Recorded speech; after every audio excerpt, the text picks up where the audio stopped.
तो देखते हो तो थर्ड क्वेश्चन है, how did Bholi console her father in the end? How did Bholi console her father in the end? Bholi अपने पापा को सुन बोल वोली अपने पापा को अंत में कैसे सांत्वना देती है, ये क्वेश्चन है। वोली अपने पापा को कैसे कंसोल करती है? सुनो, वोली अपने पापा को कैसे कंसोल करती है, इसका आंसर देखो। वोली consoled her father and sad, answer बोल रहा हूं मैं। वोली consoled her father and sad, वोली ने अपने पापा को सांत्वना दी और कहा, पता क्या कहा? Quote unquote, don't worry father, पापा चिंता मत करो, I will serve you and mother in your old age, मैं तुम्हारी और मम्मी की सेवा करूंगी वृद्धावस्था में। एंड आई विल टीच, बहुत पढ़ने वाले हैं, in the same school where I learned a lot, और मैं उसी स्कूल में पढ़ाऊंगी जहां पे मैंने बहुत कुछ सीखा है। ये हो गया इसका आंसर। दोबारा बोलो एक बार, सुन ध्यान से। How did Bholi console her father in the and, अंत में वोली ने अपने पापा को कैसे सांत्वना दी, ये क्वेश्चन है। इसका आंसर सुनो। वोली consoled her father and sad, वोली ने अपने पिता को कंसोल किया, सांत्वना दी और कहा, quote unquote, don't worry father, पापा चिंता मत करो, I will serve you and mother in your old age, मैं आपकी और मम्मी की आपकी वृद्धावस्था में सेवा करूंगी। And I will teach in the same school, और मैं उसी स्कूल में पढ़ाऊंगी where I learn so much, जहां मैंने बहुत कुछ सीखा है। ये कर लो, पॉज करो, 1 स्टार्ट। गाइस आपका थर्ड क्वेश्चन नहीं है, फोर्थ क्वेश्चन है। फोर्थ क्वेश्चन है, व्हाई डिड वोली रिफ्यूज टू मैरी दिसंबर? अरे नहीं, उसमें मैंने फ्यूज डाल दिया है। गाइस आज हम लोग करने वाले हैं क्वेश्चन एंड आंसर्स। इधर देखो सामने, आज हम लोग क्वेश्चन एंड आंसर करेंगे। आपका चैप्टर है क्लास 10 का वोली, है ना? तो उसका पहला क्वेश्चन है, ध्यान सुनो। पहला क्वेश्चन है, why was Bholi's father buried about? Why was Bholi's father buried about her? Bholi के पापा उसके बारे में चिंतित क्यों थे, ये क्वेश्चन है। और सुनो ध्यान से, कुछ करानी है आपको। Why was Bholi's father buried about her, Bholi के पापा उसके बारे में चिंतित क्यों थे, इसका answer. Bholi's father was buried about her, Bholi के पापा उसके बारे में चिंतित थे बिकॉज, क्योंकि she was neither beautiful nor intelligent, वो ना ही सुंदर थी और ना ही बुद्धिमान थी। एक्सेप्ट वोली के सिवाय, his all other children were healthy and good looking, Ramlal के सभी बच्चे वोली के अलावा स्वस्थ थे और दिखने में अच्छे थे। He thought that no one would marry her, उसने सोचा कि उससे कोई भी शादी नहीं करेगा। अब इसे दोबारा बोलूंगा, सुनना ध्यान से ना, तेज सुन। आपका क्वेश्चन है, why was Bholi's father buried about her? Answer, Bholi's father was buried about her because she was neither beautiful nor intelligent. सुन ध्यान से, neither beautiful nor intelligent. Except Woli, his all other children were healthy and good looking.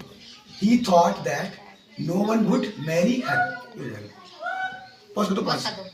जो आपका दूसरा question है, पहले मेरे तरफ देखो, सामने इसी बात देखो, सुन ध्यान से। फॉर व्हाट रीजंस वोली वाज सेंट टू स्कूल, किन कारणों की वजह से वोली को स्कूल भेजा गया, ये क्वेश्चन है ना? तो क्वेश्चन से यहाँ से निकालते हैं, वोली वाज सेंट टू स्कूल, वोली को स्कूल भेजा गया, है ना? बिकॉज, क्योंकि the primary school was opened in the village for girls, क्योंकि लड़कियों के लिए गांव में एक प्राथमिक विद्यालय खोला गया था, है ना? The tehsildar had come to inaugurate it, tehsildar आए थे इसका उद्घाटन करने के लिए। ही टोल्ड रामलाल, उन्होंने रामलाल को बताया या कहा that he should send his daughters to school, कि उसे अपनी लड़कियों को, अपनी बच्चियों को, अपनी बेटियों को स्कूल भेजना चाहिए। And set an example for the villagers, गांव वाले लोगों के लिए एक एग्जाम्पल सेट करना चाहिए। इसी में दोबारा सुना दो एक बार, सुनो ध्यान सुनो। फॉर व्हाट रीजंस भोली वाज सेंट टू स्कूल, किन कारणों की वजह से भोली को स्कूल भेजा गया, ये क्वेश्चन है।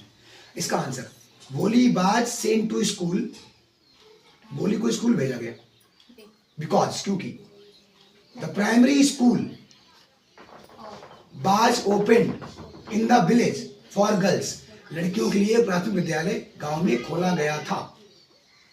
The tehsildar came to inaugurate it, tehsildar इसका उद्घाटन करने आए थे। He told Ramlal that he should send his daughters to school, उन्होंने रामलाल से कहा कि उन्हें अपनी बेटियों को स्कूल भेजना चाहिए। And set an example for the villagers, और गांव वाले लोगों के लिए एक उदाहरण सेट करना चाहिए। ये आंसर हो जाएगा, पॉज करो। फोर्थ क्वेश्चन है व्हाई डिड भोली रिफ्यूज टू मैरी बिशंबर, भोली ने बिशंबर से शादी करने के लिए इनकार क्यों कर दिया, ये क्वेश्चन है आपका। ठीक है, ये क्वेश्चन है आपका, सुना ध्यान सुनो। Bishambar Nath was a greedy and old man, Bishambar Nath एक लालची और वृद्ध आदमी था, बूढ़ा आदमी, हाँ बूढ़ा आदमी था। He wanted 5,000 rupees as dowry, he wanted 5,000 rupees as dowry, वह 5,000 रुपए चाहता था दहेज के रूप में। बिकॉज, क्योंकि भोली had pock marks on her face, क्योंकि भोली के चेहरे पर चेचक के दाग थे, निशान थे, है ना। So Bholi refused to marry such a greedy mean and lame man, इसलिए भोली ने ऐसे लालची, नीच और लंगड़े व्यक्ति से शादी करने के लिए इनकार कर दिया। So the marriage did not take place, इसलिए शादी नहीं हुई। इस दोबारा वर्ड में ध्यान सुनना पड़ेगा ना। अब क्वेश्चन है व्हाई डिड, क्वेश्चन है आपका व्हाई डिड भोली रिफ्यूज टू मैरी बिशंबर नाथ, बिशंबर नाथ से शादी करने के लिए भोली ने इनकार क्यों कर दिया, ये क्वेश्चन है। तो इसका आंसर होगा Bishambar Nath was a greedy and old man, है ना। He wanted 5,000 rupees as dowry because Bholi had pock marks on her face. So Boli refused to marry such a greedy, mean and lame man. So the marriage did not take place. Yes, हो जाएगा, बहुत बढ़िया। तो ये why do Boli's parents accept बिशंबर्स proposal? भोली के माता पिता ने बिशंबर का प्रस्ताव स्वीकार क्यों कर लिया, ये क्वेश्चन। तो इसका answer Bholi's parents accepted Bishambar's proposal, Bholi के माता पिता ने बिशंबर का प्रस्ताव, जो शादी प्रस्ताव था, उसे स्वीकार कर लिया। Because he had a shop and house, कि उसके पास एक दुकान थी और एक घर था। He had a good bank balance, उसके पास एक अच्छा बैंक बैलेंस था, है ना। And he was not demanding any big dowry, और वो कोई भी बड़े दहेज की मांग नहीं कर रहा था। Secondly, he did not know about the पोक मार्क्स ऑफ भोली ऑन हर फेस, और दूसरी बात यह है कि वो भोली के चेहरे पर पोक मार्क्स है, इसके बारे में नहीं जानता। ये आंसर हो गया इसका।